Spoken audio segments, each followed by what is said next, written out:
नमस्कार, मैं डॉक्टर चंद्रप्रकाश गारू। आज हम डिस्कस करने जा रहे हैं BSc part second organic chemistry की फर्स्ट यूनिट का अगला topic UV visible spectroscopy unit जो है हम डिस्कस कर रहे थे। उसके अंदर हम अगला टॉपिक डिस्कस करने जा रहे हैं अल्फ़ा बीटा अनसैचुरेटेड यौगिकों के लिए, असंतृप्त यौगिकों के लिए वुडवर्ड फिशर नियम। अल्फ़ा बीटा असंतृप्त यौगिकों के लिए वुडवर्ड फिशर नियम।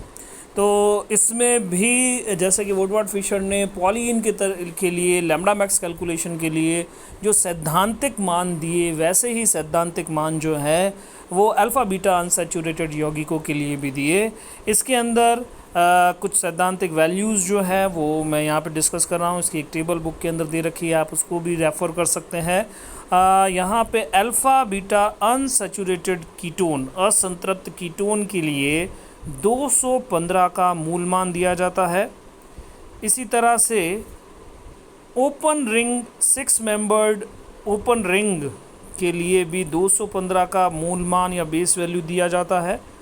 अल्फ़ा बीटा असंतृप्त कीटोन जिसके अंदर 5 सदस्यीय वलय पाई जाती है, उसके लिए 5 मेंबर्ड रिंग के लिए 202 का मूल मान दिया जाता है।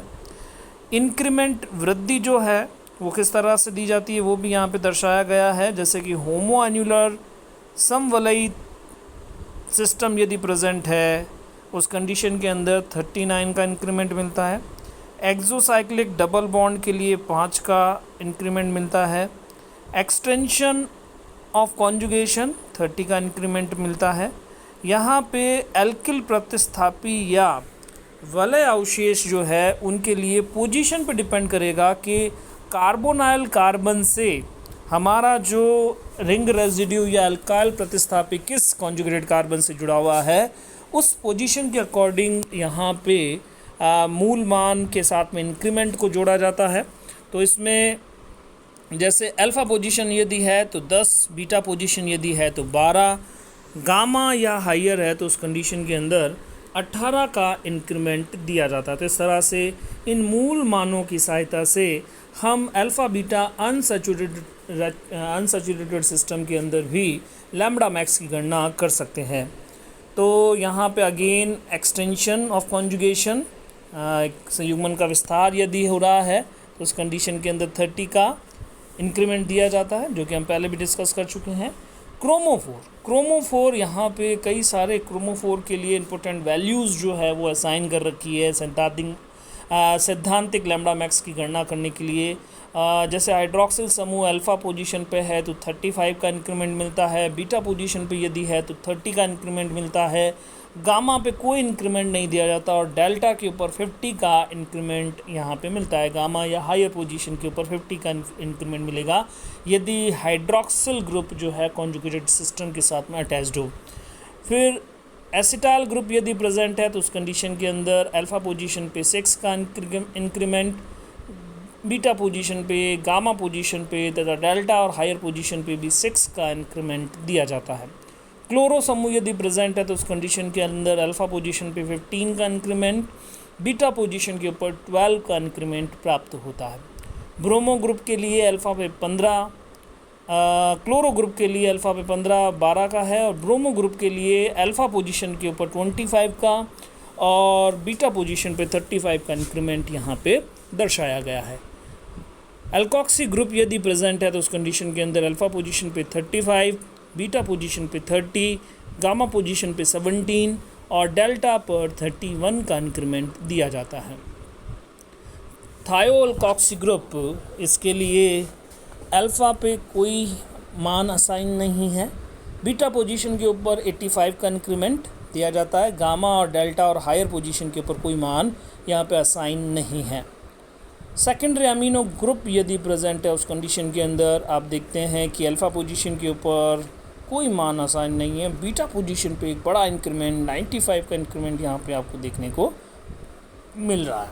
तो इस तरह से कोई भी जो सिस्टम है उसके लिए हम जो है अल्फ़ा बीटा अनसैचुरेटेड सिस्टम के साथ में लैम्ब्डा मैक्स की गणना जो है दिए गए सिस्टम के लिए कर सकते हैं। तो यहाँ पे एक एग्जांपल, फर्स्ट एग्जांपल हमारा दर्शाया गया है, तो जिसके अंदर अपन देखते हैं अल्फ़ा बीटा अनसैचुरेटेड सिस्टम है।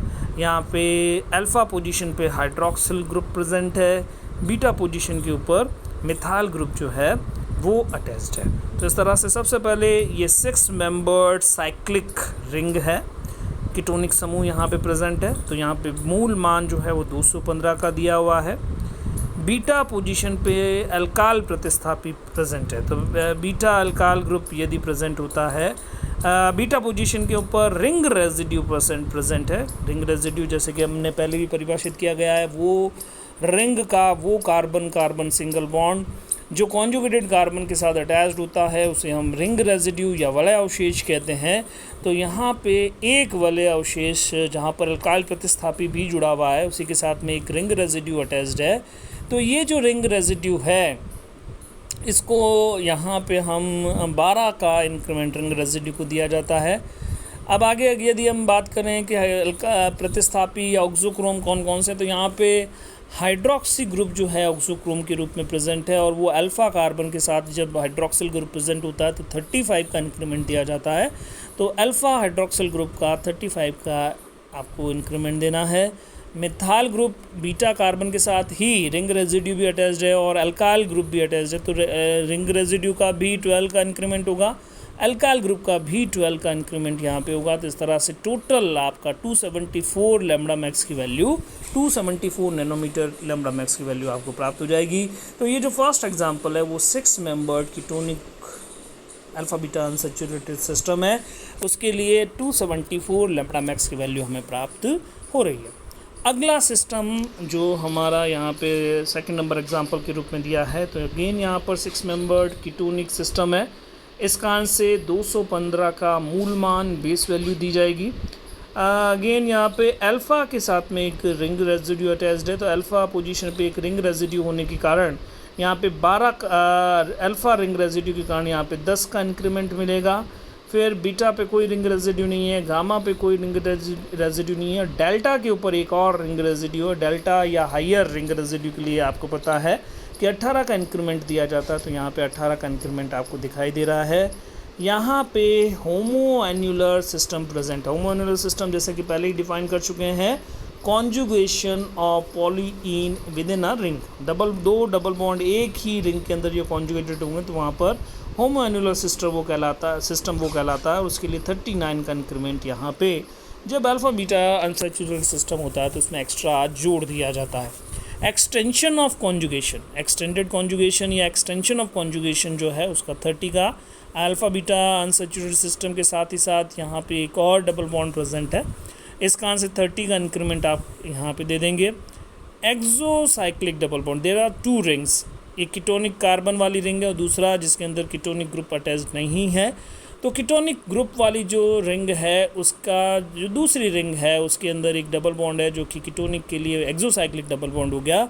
एक्सोसाइक्लिक डबल बॉन्ड या बाह्य वलयी द्विबंध के लिए 5 का इंक्रीमेंट दिया जाता है, तो यहाँ पे 5 का इंक्रीमेंट दिया गया है। तो टोटल यहाँ पे 217 नैनोमीटर का लैम्ब्डा मैक्स आपको प्राप्त हो जाता है। तो ये एक एग्जांपल है जहाँ पर कि हम आसानी से लैम्ब्डा मैक्स को कैलकुलेट कर सकते हैं।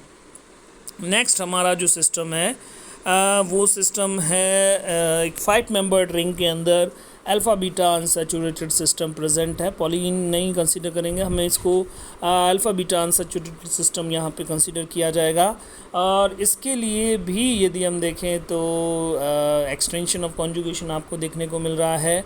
अल्फ़ा कार्बन के साथ में देखिए हमें ये ध्यान रखना है कि कीटोनिक कार्बन के साथ में यदि carbon carbon single bond ring का है तो उसको अल्काइल प्रतिस्थापी के रूप रिंग रेजिड्यू के रूप में हमें कंसीडर नहीं करना है। It is most important to note. यहाँ पे इसको ध्यान रखना है कि कार्बोनाइल कार्बन के साथ में जो कार्बन कार्बन सिंगल बॉन्ड है उसको रिंग रेजिड्यू के रूप में हमें कंसीडर नहीं करना है। तो नेक्स्ट यहाँ पे अपन देखेंगे अगला जो अल्फ़ा कार्बन है वहीं से हमें काउंटिंग शुरू करनी है। अल्फ़ा कार्बन के ऊपर कोई रिंग रेजिड्यू नहीं प्रेजेंट है। फिर आगे हम देखें तो बीटा कार्बन के साथ में कोई रिंग रेजिड्यू नहीं प्रेजेंट है। अल्काइल प्रतिस्थापी ज़रूर है लेकिन रिंग रेजिड्यू नहीं है। डेल्टा कार्बन गामा कार्बन के साथ में एक रिंग रेजिड्यू यहाँ पे प्रेजेंट है, और गामा कार्बन के लिए जो रिंग रेजिड्यू प्रेजेंट होता है तो उस कंडीशन के अंदर हम 18 का एक इंक्रीमेंट देते हैं। अगेन डेल्टा के साथ भी एक रिंग रेजिड्यू है तो वहाँ पर भी 18 का इंक्रीमेंट यहाँ पे मिल जाएगा। एल्काइल प्रतिस्थापक की यदि हम बात करें तो बीटा कार्बन के साथ में एक जो लाइन दिखाई दे रही है दैट शो मिथाइल ग्रुप, तो ये एक रिंग एल्काइल ग्रुप यहाँ पे प्रेजेंट है। तो अगर एल्काइल ग्रुप जब होता है बीटा पे तो उस कंडीशन के अंदर 12 का एक रिंग 12 का इंक्रीमेंट दिया जाता है, तो 12 का इंक्रीमेंट यहाँ पे मिलेगा। एक्सटेंशन ऑफ कॉन्जुगेशन दिखाई दे रहा है। Alpha beta system conjugated system के अलावा एक और कॉन्जुगेशन यहाँ पे डबल बॉन्ड का दिखाई दे रहा है that show extension of conjugation, वो कॉन्जुगेशन में विस्तार को दर्शा रहा है, संयुग्मन में विस्तार को दर्शा रहा है, तो उसको 30 का इंक्रीमेंट जो है वो दिया गया है। इसके अलावा अगेन यहाँ पे जो कीटोनिक ग्रुप कंटेनिंग जो रिंग है 5 मेंबर्ड रिंग जो है उसके साथ में 6 मेंबर्ड रिंग के अंदर एक आपको एक्स्ट्रा जो डबल बॉन्ड दिखाई दे रहा है that is also exocyclic double bond, तो ये बाह्य वलयी द्विबंध का 5 का इंक्रीमेंट यहाँ पे मिल जाएगा। तो इस तरह से 285 का टोटल आप कैलकुलेशन करके देखिएगा, 285 जो है उसका आपको लैम्बडा मैक्स आपको मिल जाएगा, और ये कंप्लीट इस सिस्टम का जो है लैम्बडा मैक्स की वैल्यू जो है वो हो जाएगी। तो इस तरह से ये थर्ड एग्जांपल जो है वो आसानी से समझा जा सकता है with the help of Woodward Fisher rule. तो इस तरह से कुछ इम्पोर्टेंट क्वेश्चंस यहाँ पे दिए गए हैं, उनको आपको उसके आंसर भी मैंने दिए हैं। बियर्ड लैम्बर्ट नियम की व्याख्या कीजिए। तो बियर्ड लैम्बर्ट नियम शॉर्ट के अंदर यदि क्वेश्चन आता है तो उस कंडीशन के अंदर इस नियम को आप आसानी से डिस्कस कर सकते हैं। ये नियम हमने पढ़ा भी है। बियर्ड तथा लैम्बर्ट नियम को जब एक साथ लिया जाता है तो आपको पता है गणितीय संबंध हमने प्राप्त किया था, तो ये जो गणितीय संबंध है वो यहाँ पे दर्शाया गया है। तो इस तरह से आप इस क्वेश्चन को इस वे के अंदर सॉल्व कर सकते हैं। फिर मोलर अवशोषणता, molar absorptivity, again molar absorptivity epsilon जो है उसको हम यहाँ पे किस तरह से परिभाषित कर सकते हैं, इसको किस तरह से एक्सप्लेन किया जा सकता है, उसका मेथड जो है वो यहाँ पे दे रखा है। बियर्ड लैम्बर्ट लो नियम हम लेंगे और बियर्ड लैम्बर्ट लो की सहायता से हम देखेंगे कि जो एब्जॉर्प्शन जो है that will equal to molar absorptivity या मोलर अवशोषणता के बराबर हो जाएगा। कब? जबकि कॉन्सेंट्रेशन यूनिट हो 1 के बराबर हो और जो सैंपल सेल है उसकी लेंथ जो है वो भी 1 सेंटीमीटर के बराबर हो। तो उस कंडीशन के अंदर जो एब्जॉर्प्शन होगा that will be equal to molar absorptivity, वो मोलर अवशोषणता के बराबर आपको प्राप्त हो जाएगा। इसी तरह से कुछ और एग्जाम्पल्स यहाँ पे दे रखे हैं कि यहाँ पे कुछ और एग्जाम्पल्स आपको दे रखे हैं जिसके अंदर लैम्बडा मैक्स की गणना करनी है। इन एग्जाम्पल्स को आपको प्रैक्टिस करना है। लैम्बडा मैक्स की गणना किस तरह से की जाती है मैं थोड़े थोड़े हिंट आपको दे देता हूँ कि क्या सिस्टम है, किसकी बेस वैल्यू होगी, किस तरह से। आपको सबसे पहले कोई भी क्वेश्चन सॉल्व करने से पहले सबसे पहले आपको देखना है कि वो सिस्टम कैसा है। होमो एन्युलर पॉलीन है, हेट्रो एन्युलर पॉलीन है, alpha beta unsaturated ketonic system है, alpha beta unsaturated aldehydic system है। ये सब डिसाइड करने के बाद में साइक्लिक सिस्टम है, ओपन चेन सिस्टम है। आपको सबसे पहले मूल मान जो है वो किसी भी क्वेश्चन के अंदर सबसे पहले आपका काम क्या होगा, मूल मान को असाइन करना होगा। मूल मान असाइन होने के बाद में फिर आपको सिस्टम के अंदर रिंग रेजिड्यू कैलकुलेट करने होंगे कि कितने रिंग रेजिड्यू जो है वो प्रेजेंट है। तो रिंग रेजिड्यू उसके अंदर कंसीडर कर लीजिए 2, जैसे अल्फा बीटा अनसैचुरेटेड सिस्टम है तो वहाँ पर भी 2 डबल बॉन्ड जो है कॉन्जुगेशन के अंदर है। पॉलीन के अंदर भी 2 डबल बॉन्ड है। उसके अलावा यदि कोई डबल बॉन्ड कॉन्जुगेशन के अंदर प्रेजेंट है तो उसको एक्सटेंशन ऑफ कॉन्जुगेशन उसका दे देना है, यानी कि उसके अंदर अतिरिक्त मान जो है वो आपको ऐड करना है। इसी तरह से एक्सोसाइक्लिक डबल बॉन्ड को देखिए। एक्सोसाइक्लिक डबल बॉन्ड रिंग के अंदर भी हो सकता है लेकिन वो एक रिंग के बाहर होगा। तो एक्सोसाइक्लिक डबल बॉन्ड जो है वो कहीं पर भी हो रिंग में तो आप उसको ज़रूर कंसीडर कीजिए। वो कॉन्जुगेशन का पार्ट भी जो है कई बार एक्सोसाइक्लिक डबल बॉन्ड के रूप में कंसीडर किया जाता है, जो कि हमने कुछ एग्जांपल जो है उसके अंदर डिस्कस भी किए हैं कि किस तरह से किस कंडीशंस के अंदर कॉन्जुगेटेड सिस्टम भी एक्सोसाइक्लिक डबल बॉन्ड के रूप में कंसीडर किया जाता है। और स्पेशल केस जब हम अल्फ़ा बीटा अनसैचुरेटेड सिस्टम की बात करते हैं तो वहाँ पर हमको पोजीशन का बहुत ध्यान रखना है, क्योंकि पोजीशन चेंज होने के साथ में इंक्रीमेंट की जो वैल्यू है वो भी चेंज हो जाती है। तो वो आपको ध्यान रखना है कि किस तरह से इंक्रीमेंट चेंज हो रहा है। होमो एन्युलर सिस्टम है, हेटेरो एन्युलर सिस्टम है, उसके अकॉर्डिंग मूल मान दे दीजिए। इसके अलावा जब कभी भी alpha beta unsaturated system present है तो उसके अंदर आप देखिए if homo annular content is there तो उस कंडीशन के अंदर आपको एक्स्ट्रा 39 का इंक्रीमेंट जो है वो देना होता है। तो इसी तरह से आप आगे के एग्जांपल्स जो है उसको सॉल्व करेंगे। तो इसी के साथ ये चैप्टर जो है वो कंप्लीट होता है। Thank you very much.